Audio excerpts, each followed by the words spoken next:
kan jedhu jira beekaa duudaadha kun. Eenyuun leelochi addarajaajatochiin kun yoo jenne hin beeknu kunis warra piroobilsaginnaa akka ta'an garuu tilmaamuu waa tokko waan nu dhibuun qabu jechuudha. Jara kana wajjin bukeessanii marqanii mooqanii erga fixanii booda gadi nutti labsuudhaaf paarlaamaa kan jedhamu mana kijibaa sana geeffamuu deemaa jechuudha. ጠቅላይ ሚኒስትሩ በዚህ አንቀጽ ንዑስ አንቀጽ 4 ስር የተገለጸውን ምክክር ካደረገ በኋላ ከቀረቡት እጩዎች መካከል እንደ አስፈላጊነቱ የኮሚሽን ስብሰባና ምክትል ሰብሳቢና ምክትል ሰብሳቢ የሚሆኑትን እጩዎች እንዲሁም የኮሚሽነሮች ጉባኤ አባል ሊሆኑ የሚችሉትን እጩዎች ለህዝብ ተወካዮች ምክር ቤት በማቅረብ እንዲሾሙ ያደርጋል። ወዳ አመጋ ተርቲበ ሴራዋ ሆርዶፋራ ጀቹፍ ከነ ሁንደ ረከቱ መሌ adeemsa seerawaadha.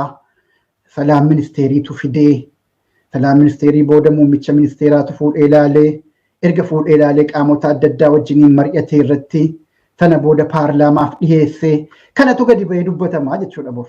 Jara kana walabummaa jira jechuun qaama siyaasaarraa walaba akka ta'an beeksisuudhaaf kun hundi diraamaa akkasii taphatamaa jechuudha.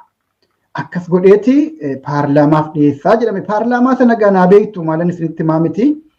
Paarlaamaan kun isuma filmaata jedhamee dheengaddaa ilmaan Oromoodhaa waliigalatti dhibbatti guuranii mana hidhaatti naqanii Oromoo dirree filmaataa yookiin immoo tapha siyaasaa keessaa baasanii walii isaanii wal waamanii biltsiginnaan obbolaa Saalamaan Abinii fi Izeemaa waammatee diggisii filmaata yookiin immoo mircaa jedhamu sana waliin qircatanii kan itti aangoo qabatanidha jechuudha paarlaamaan sun. Warri paarlaamaa sana keessa jiru warra bifa kanaan wal waamee achi dhaqee warra Oromoorraa diinummaa guddaa qabu ilmaan Oromoo mana hidhaatiif kennee ofii isaaniitti dirree bal'ifatee taphataa jirudha jechuudha. Jara kanatu immoo warra kana shuumaa jedhame boo diraamaa yoo taphatan akkasi. የኮሚሽነሮች ደሞዝ እና ጥቅማ ጥቅም ከንጀሩት ድርብና ለመንግስት ከፍተኛ ተሿሚዎች በተፈቀደው ደሞዝ እና ጥቅማ ጥቅም አግባብ ይፈጸማል።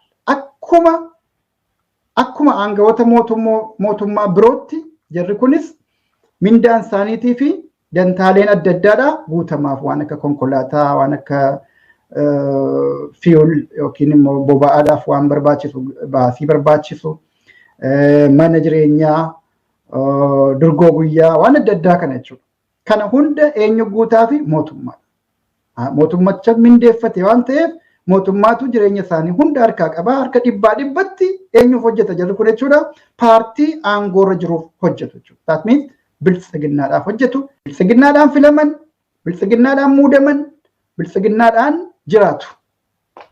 Somba biltsiginnaatiin arganu jechuudha. Ani kana ofii kan kooti tolcheenii maa jira? Jibbaafan kana dubbataa jiraan. Olola propaganda waan hin jirre tolchee dubbataa jiraan miti. Ragaa ofii isaanii kun dokumentii isaanii irraatiin dubbataadha. Teknikaalii amma naan mijoofne malee ragaa sana guutuutti sin agarsiisaa dubbachuu hin danda'a. Meebii feesbuuk irratti nama maxxansaa arguu dandeessu jechuudha. Promise. Kanaaf dubbichi akkasi jara keenya. Kana deemaa jira. Ittaansee waan jiru laalla. Egaa kun erga kana ta'e umriin komishinii kana waggaa 2 jedha. Waggaa 2 erga ture booda immoo dheereffamuu danda'a jedha. Kun waanuma beekamu akka dheereffatamu shakkiin hin jiru. Hin himatamanu qaamni wayii mata irratti dhiyeesse immunity qabani waan ta'eef immunitiin sun dura irraa ka'uu qaba. Mirga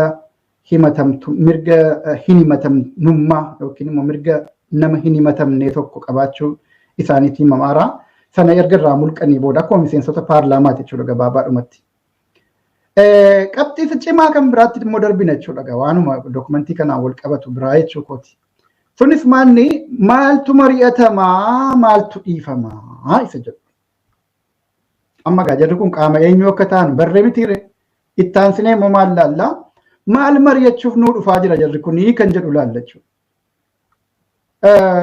Itoophiyaan insider dhimma kanarratti qorannoo godhee yookiin qaamota adda addaa irraa qorannoo geggeesseen waan gabaase qaba jechuudha. Kunis guyyaa 2 dura paarlaamaa irratti dhiyaatee dubbiin kun irraa dubbatamee ture. Waa'een komishinii kanaa jechuudha. Maal dubbataa maal dhiisa kan jedhu irratti kaayyoon isaa maali kan jedhu irratti jechuudha. Kunis ajandaan irratti dubbatamu maal faadhaa gaaffiin jedhu ka'ee jennaan deebiin kenname maal inni ajandaan irratti dubbatamu qabatamatti amma kanaa sana jedhamee hin kaa'amne garuu qaama komishinii kanaatiin kan murtaa'u ta'a jedhameeti duudaadhaan irra darbame jechuudha. Haa ta'u malee rakkoo biyyattiidhaa yookiin immoo haala biyyi keessa jirtu rakkoo keessa wantoota hin galchine qofa irratti xiyyeeffatamaa waan jedhu qaba jechuudha. Kun ajandaan nuti yeroo ammaa barbaadaa jirru biyya sana keessatti ajandaa jajjabaadha. Dubbii Itoophiyaa wajjin jiraachuu yookiin dhiisuu wajjiniin hamma waan wal qabatu qaba. Akka Oromootti gaaffiin nuti impaayera sanarraa qabnu baay'ee gadi fagoodha. Takkaa ka'ee mareef dhiyaatee hin beeku. Amma komishiniin kun yoo dhugumatti maree biyyoolessaa kan jedhamu geggeessuuf kan ka'ee fi walabummaa kan qabaatu ta'e dubbii jabduu belbeltuu sensitiif taate Oromoonni fi saboonni akka Oromoo biroo kaasaa jiran sanaaf deebii qubsa kennuutu irraa eegama ture. Garuu kanaaf hin ta'u. Maaliif jennaan akkuma reefuu jenne warra waggaa 5 itti aanuuf filamnee aangoo qabanneerra jedhuun muudame waan ta'eef aangoo sana achirratti jira eeguudhaaf deema malee gaafii faallaa aangoo sanaaf tireet ta'uu danda'u yookiin yaaddoo ta'uu danda'u kan keessumsiisuu hin taane mitis jechuudha. ሀገራዊ ፋይዳ ያላቸው እጅግ ብዙ ርዕሰ ጉዳዮች ያሉ ቢሆንም ጀዳ ፈከኛፍ ገባሳ ኢትዮጵያን ኢንሳይደር ገባሳ ከሰቲ ዴቢ ከነሜ ገባ ኮት ጎዴቹዳ ገባሳን ኩኒ ቀመሞቱ ማራ ዴቢ ከነሜ ለቹ ረኮነ ደዳ እረት ዱበተሙ ቀቡ ብየቲ ከሰ ባይኤን ጅራተን ኢለ ጀዳ ጀረከነ ሁንደ ዱበቹን ብየቲ ገረ በላብራት ጌሰ ዋንተፍ እነዚህን ሁሉ ጉዳዮች አሳታፊ በሆነ የምክክር ሂደት ለመዳሰስ ቢሞከር መቋጫና ብዙም ፍሬ የሌለው እጅግ የደረለም እጅግ የተንዛዛ ሂደት ውስጥ የመግባት አደጋ እንዳለው ስላለው ላሊጋላለም ረኮን ብልብልቱ ሂንካቶቹ አስከሰት ቤካ ረኮን ብየሰነ ዮኪን ጅራቺሱ ዮኪን ጠበምሲሱ ከኤ መሪ እራ አርገቹ ፍንጂሩ ጀቹ dibdibaadha irra dibaadha jechuudha. Keessi isaa bukoodha. Akkuma walli isaanii jedhe sana jechuudha. Kanaaf waan irra dibaaf keessi isaa bukoo ta'e tokkoon biyya kana jiraachisuu barbaadu. Gaaffii uummataa ukkaamsuu barbaadu jechuudha. Bifa kanatti deemaa jiran. So kun egaa kana qofa immoo isinitti hin fakkaatin. warri achirratti dhiyaate gaafii gaafates warruma qaama nafxanyaati. Isaantu waan kana isaanuu shakkiin isaan qaban maal inni xiqqoodhuma tokkollee qunxuraadhumaan warra kaan nutti fiduu laata warra federaalizimii barbaadu warra akka Oromoo faa qabsoo Oromoo yookiin immoo mooraa qabsoo Oromoo gaafii achii ka'u sana asitti nutti fiduu laata kan jedhuun waanuma xiqqoo kanallee tolereet akka godhaa hin jirre immoo agarsiisa jirre jechuudha. Akka obsa qabaachaa hin jirre agarsiisa jechuudha. Kuni walumaa galatti biyya sana impaayera sana akkuma jirutti jiraachisuudhaaf gaaffiin faallaa sanaa ta'e akka as keessatti keessumsiifamuu hin qabneef sirriitti jala muranii addunyaan immoo marii araaraa jedhee dhiibbaa godhaa jira waan ta'eef mariin araaraa addunyaan itti amantu laalamma dubbii jabduun kaasaa jira. Maree araaraa kan addunyaan itti amantu qaama sadaffaa niwutiraal ta'e kan qaama idil addunyaa ta'e sadaffaa bakka bu'ee dhufee uummata biyya kanaa wal dhabee jiru uummachuun humnoota siyaasaa biyya kana keessatti wal dhabanii jiran araarsuu akka hin dhugoomne gochuudhaaf dursanii waan kijibaa waan artifishaal ta'e akkasii kana tolchanii kunoo marii araaraa geggeessaa jirra maqaa marii araaraatiin nutti hin dhufinaa jedhanii warra dhihaa ofirraa dhiibuudhaaf jechuudha. Gartee amma dhiibbaa jabaatu alarraa dhufaa jira. Biyya kana keessatti nagaa buusuudhaan malee karaa nagaadhaan malee furmaanni hin dhufu. kan jedhu dursamee dubbatamaa jira waan ta'eef alarraa dhiibbaan guddaan akkasii dhufaara waan ta'eef dhiibbaa kana ofirraa dafanii dhiibuudhaaf akka ittiin dhufne gochuudhaaf maal gochuutu irra ture jechuudha. Waan sana fakkaatu garuu keessi isaa kijiba ta'e kan aangoo isaanii achirratti isaaniif eegu koomishinii akkasii kana tolchanii as baasuudha jechuudha. Amma kanaaf agartee kuni laayif seevarii isaaniiti. Lubbuu isaanii baraarrachuudhaaf waan tottolchanii as baasaa jiranudha malee waan rakkoo biyya kanaa furuu danda'u kan mormituun achi keessatti sagalee cimaa qabaate yookiin immoo gaaffii isatti dhagahame of amantaadhaan dubbatee nagaan illee bahuu miti yoo dubbate tarii hidhamuu danda'a ajjeefamuus danda'a jechuudha yoo macarraa waltajjii sanarra dhufee dubbate jechuudha. Kanaafuu haala qaamni sadaffaa idil addunyaa hin jirre keessatti kan biltsiginnaan ofii isaatii tolfatee koomishinii mataa ofii tolfatee araaran geggeessa jedhu kana uummanni abdiidhaan waan irraa eegu qaba jedhee hin yaaduun akka mataa kootiitti. Maaliif jennaan biltsiginnaa jechuun isa waggaa 3 kana biknu jira keenya.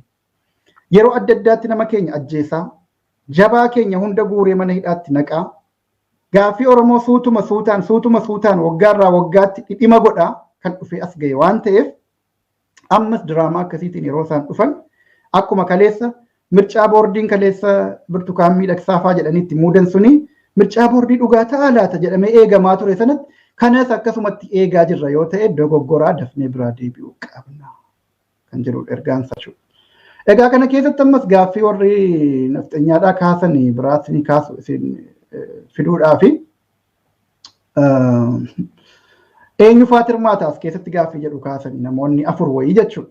Paarlaamaa guyyaa 2 oole keessatti guyyaa 2 dura walgahii gaggeeffate keessatti በሀገራዊ ምክክሩ ላይ እነማን ተሳታፊዎች ይሆናሉ ከን ጀዱ ያደው ጉዳይ ሳኒት ተየረችሉ ላድጋ ዋን ሬፉ ጀደሰና ሃንኩኑ ከን ሳኒቲ ሼዱ መከነዩሞ ቁንጥራዱ መጥቆ ተኮን ወሪ ኦሮሞፋ ወሪ ትግራይፋ ኬስ ሴነኒ ቻሌንጅ ነው ጎዱ ጀደኒ ዋን ሶዳተን ኦፍ ጀቻ ከነረቱ ነምኒ ብራ ዱፉን ቀቡ ቲፒኤልኤፍ ፈከኛ ህርማቾይን ቀቡ ደኒ አፋን ባሰኒ ዱበተኒ ቀብሶን ኦሮሞስ ወሪ ኦሮሞን ኬኛ መነ ሂዳ ጅረኑስ kan bosona jiranus asirratti hirmaachuu akka hin qabne jala muranii itti maa jiran jechuudha qaama mootummaatti nu waxxabachuu qabaa kun dirreen kan keenya qofa filmaata inni kaleessa taphannee mo'annee injifannee irra warra hundumaa hiinee ofii keenya kophaa taphannee mo'annee irra waan ta'eef ammas aangoo keenyatti nu jalaan dhufina jarri kun shibbirtenyaadha warri nuun faallessu mooraan qabsoo Oromoo mooraan qabsoo Tigraay shibbirtenyaadha waan ta'eef as keessatti nutti hin fidinaa kan jedhuuni hidda kaasanii falmachaa turan jechuudha. Akeekkachiisa walii kennani. Kana yoon gootan ta'e isin hin deeggarru mootummaa Abiyi Ahmadiyyuu hin deeggarru nuti karaa mataa keenyaa deemna yoo kana gootan malee jara kana yoo nurraa qabdan malee kan jedhu. Kaleessas Jawaar fa'aa akka itti hiisisan yaadannaa baay'een keenya jaratu haala kanaan yoo Jawaar fa'aa hidhame malee waliin hojjechuu hin dandeenyu jedhanii namicha doorsisan Abiyi Ahmadiin jechuudha. Abiyyis fedhiinsaa aangoodha waan ta'eef nama ajjeesee hidhee aangoodhuma irra jiraachuudha qofa abjuun isaa waan ta'eef gaaffiin isaatiif yookiin immoo ilaalchi isaaniif ammoo aannaniif garaadha waliif waan ta'eef waan wal didan tokko waan hin qabneef jecha carraan Oromoo irra mana hidhaatiif bosona ta'ee carraan nafxanyootaa ammoo masaraa ta'ee jechuudha. Kana akkanatti kan dhufe carraan waggaa 3 kana keessa nu jalaa jal'ate kun jechuudha. Ammas maqaa araaraatiin koomishinii kijibaa tolfatan kun bifa kanaan diraamaan ammas as bahuu deemaa jira. Kana guyyoota as deeman kana keessatti waan dhagahuu deemnu paarlaamaatti dhiyaate jedhamee yerootti odeeffamu fa'aa arguu deemna. Waan as deemaa jiru waan jajjabaadha.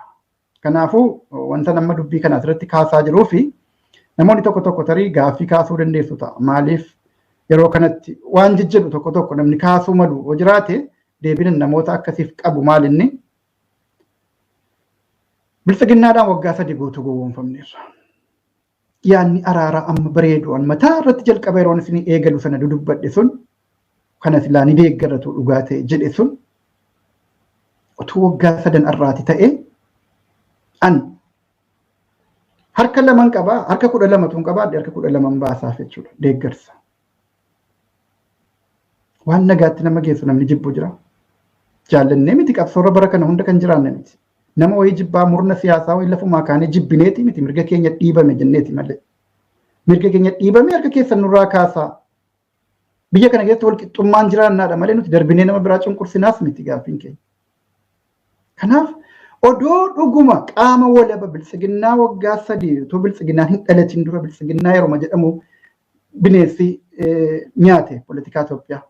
Kanaaf 2018 yeroo itti humnoonni siyaasaa Oromoos humna gahaa qaban dubbatanii dhageessisuu qaban mirga bal'aa olii gad deemanii uummata isaanii qunnamuudhaa qaban odoo hin hidhamin odoo namni keenya hin ajjeefamin dura otoo ta'e afuura firummaa yeroo sana xiqqoo urgaa turte nutti fakkaate nutti urgaa turte sana keessatti utuu ta'e kun waan deeggaruu miti sa'aa 24 hirriba keenya jireenya keenya hunda wareegnee irratti hojjennee milkeessinu jechuudha. Because qabsoo keenya galii dhaqqabaa jira waan ta'eef. Yeroo sana kadhannee dadhabne yaadattu yoo ta'e namoonni yeroo sana sooshaal miidiyaa irra jirtan warri amma mana hidhaa jiran Jawaar Baqqaleen Gammachuu Ayyaanaa miidiyaa adda addaa irratti dhiyaatan yeroo dubbataa turan Jaal Daawud Ibsaa Dr. Profeesar Mararaa Guddinaa nutis aktivistoonni sooshaal miidiyaa fi meenistirii miidiyaa hunda irratti baanee amma daddaffiidhaan waan kana karaa qabsiisuu barbaachisa. Araarri biyyoolessaa biyya kana keessatti ta'uu qaba jechaa turre jechuudha. Look amma koomishiniin amma ijaarame kun beeka araara miti kan inni jedhu beeka. Dubbii kana jala muraa hubadha. Araara jechuun maree jechuun waan adda addaati. Engaddas OMN irratti kaaseen ture. Maree jechuun namoota waliigaltee qabantu dhimma ta'e wayii tokko irratti yaada qabatamaa yaada tokkicha qabachuudhaaf jecha waliin mari'ata. Akka afaan Oromootti. Mikikkir jedha bara Amaariyaadhaan. Agaraawii mikikkir agaraawii mikikkir. Mikikkir yookiin marii jechuun araara yookiin irq jechuurraa adda adda jechuudha. Adda adda. Kanaaf amma wanni godhamaa jiru warra wal fakkaatutu waliin mari'ataa jira. Warra wal fakkaatutu waliin mari'ataa jira. Warri yaadaan waliin fakkaanne walitti dhufee araaramaa jira miti jechuudha. Araara dubbataara. Araaraaf gattaa'aara jechuu miti. Araara amma kun kan barbaannu nuti. Araara biyya kana fura malee marii warri aangoo irra jiru qofti wal waamee geggeeffatu miti. TPLFs dhufee adda bilisummaa Oromoo waraanni bilisummaa Oromoo KFO'n ilmaan Oromoo qaqqaaliin mana hidhaa jiranuuf baqatanii bakka adda addaa dhokatanii jiran hundi gabbahanii mirgi nageenya isaanii eegame qaamni sadaffaa addunyaadhaa irratti argame araara geggeeffamutu biyya sana caba kana keessaa baasuu danda'a. Ta'uu baannaan ofirratti lubbuu ofiitiin ammas diraamaa taphachaa jiru jechuudha jirri kun. Kanaafuu mareedhaaf araara gidduuyyuu garaagarummaa guddaa jira. Isaan amma araara waan jedhamu kaasaan jiranu namni wal loleen jiru jechuudha. Isaan biratti fakkaata. Garuu immoo rakkoon biyya keessa jira jechaa jiranii waan sana adbiit godhaatuma immoo marii jedhamu jechuudha. Mariin kun dura namni wal dhabe walitti araaramuu qaba. Inni hidhee fi inni hidhame walitti araaramuu danda'u qaba. Inni ajjeesee fi inni ajjeefame warra irraa ajjeefame walitti araaramuu danda'u qaba. Araarri sun hin ta'ammoo hin ta'uun waan biraati. Carraa sana barbaanna nuti, waltajjii sana barbaanna nuti. Justice deebi'uu qaba bakkatti, haqummaan deebi'uu qaba. Warri nama ajjeesu yakka isaanii gaafatamuu danda'uu qaban. Abbaa ajjeese qaamni ajaja kenne hundi seeratti dhiyaachuu danda'uu qaba. Kan hidhame maaliif akka hidhame waggaa tokko ol waggaa 2-3 kan hidhamaa jiru badiinsaa maal akka ta'e hidhame beekame mootummaarraa beenyaa fudhachuu qaba jechuudha.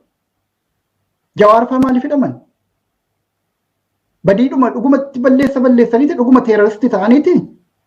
Bor kan hiikamanu yoo ta'e maaliif kaleessa hidhamanii bor hiikamanii kan jedhu gaaffiin deebii argachuu qaba jechuudha. Lubbuun namaa bar biyya faranjii kana keessatti sa'a 2 poolisiin seera malee yoo to'annaa jala si oolche dogoggora ta'uu hidhamu qabamuun kan kee dogoggora ta'uun baramnaan beenyaa yoo xiqqaate ji'a tokko ol si gahu si kaffala jechuudha waan guyyaa 2 itti luus goote sana.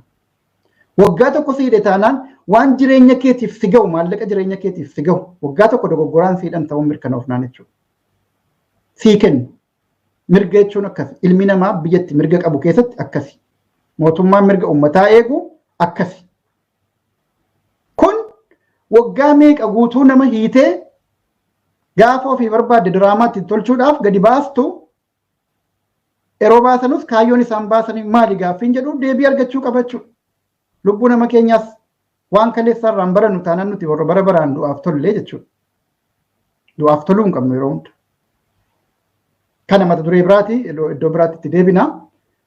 Walumaa galatti garuu marii nama jedhamu kun kan silaa milkaa'uu danda'u 2018 irratti yerootti humnoonni siyaasaa Oromoodhaa ammallee gateettii gaarii qaban yerootti sirna aangoorra jirtuun sodaataman kabajaman yerootti fuulatti wal dura ta'anii ija keessa wallaalaa waliin haasa'uu danda'an sanatti yerootti humna ittisaa humna maarree jedhaniitti nama doorsisuun ammallee harka hin jirre sanatti gaafas baay'ee milkaa'aa ture. Maaliif gaafas didanii har'a waan kana gadi baasan jedhaatii gaafadha. Akka inni milkaa'u waan hin barbaanneef gaafa sana gadi baasuu didan. Malee koomishinii kana barga dhaabuun gaafas milkaa'aa ture. Har'a yeroo kanatti maaliif barbaadan? Humna isaanii cabsineerra kana booda qawweedhaan waan hundumaa murteessina waan ta'eef diraamaa irratti tolchinee akka ofii barbaadan xumuruu dandeenya jedhanii waan of amansiisaniif bifa kanaan yeroo kanatti gabbaan. Well, anytime yeroo fedhetti haa ta'u waan araaraa waan mariisa ta'u uma fedhe haa ta'u dubbachuun this is positive. Yoo milkaa'aa ta'e diraamaan irratti tolchuudhaaf taanaan garuu isa gubbaa isaa damma dibanii keessi isaa summii ta'e caljenneetuma dunuunfanneen liqimsinu jechuudha. Uummanni keenya kana beekuu qaba. Madaa kaleessarraa hin barannu taanaan. Kufaatii kaleessa boolla kaleessatti kufnee cabne sanarraa hin barannu taanaan. Boolla lammaffaatti kufna taanaan boolla lamaa miti boolla 2,000 miliyoona 2tti kufaa deemu jiraanna jechuudha. Amma lubbuun nu keessa jirtu akka sabaatti. Kanaafuu dogoggora kaleessarraa baruu qabna. Diraamaan irratti tolfamu adda addaatiin cabuu hin qabnu jechuudha. Kanaati jara keenya yaanni dokumentii kana ilaalchisee qabadhee dhufee kanuma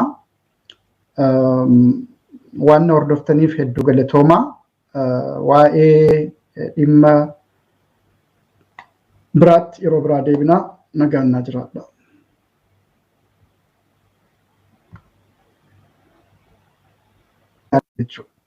Jara kana wajjin bukeessanii marqanii mooqanii erga fixanii booda gadi nutti labsuudhaaf paarlaamaa kan jedhamu mana kijibaa sana geeffamuu deemaa jechuudha. ጠቅላይ ሚኒስትሩ በዚህ አንቀጽ ንዑስ አንቀጽ 4 ስር የተገለጸውን ምክክር ካደረገ በኋላ ከቀረቡት እጩዎች መካከል እንደ አስፈላጊነቱ የኮሚሽን ስብሰባና ምክትል ሰብሳቢና ምክትል ሰብሳቢ የሚሆኑትን እጩዎች እንዲሁም የኮሚሽነሮች ጉባኤ አባል ሊሆኑ የሚችሉትን እጩዎች ለህዝብ ተወካዮች ምክር ቤት በማቅረብ እንዲሾሙ ያደርጋል።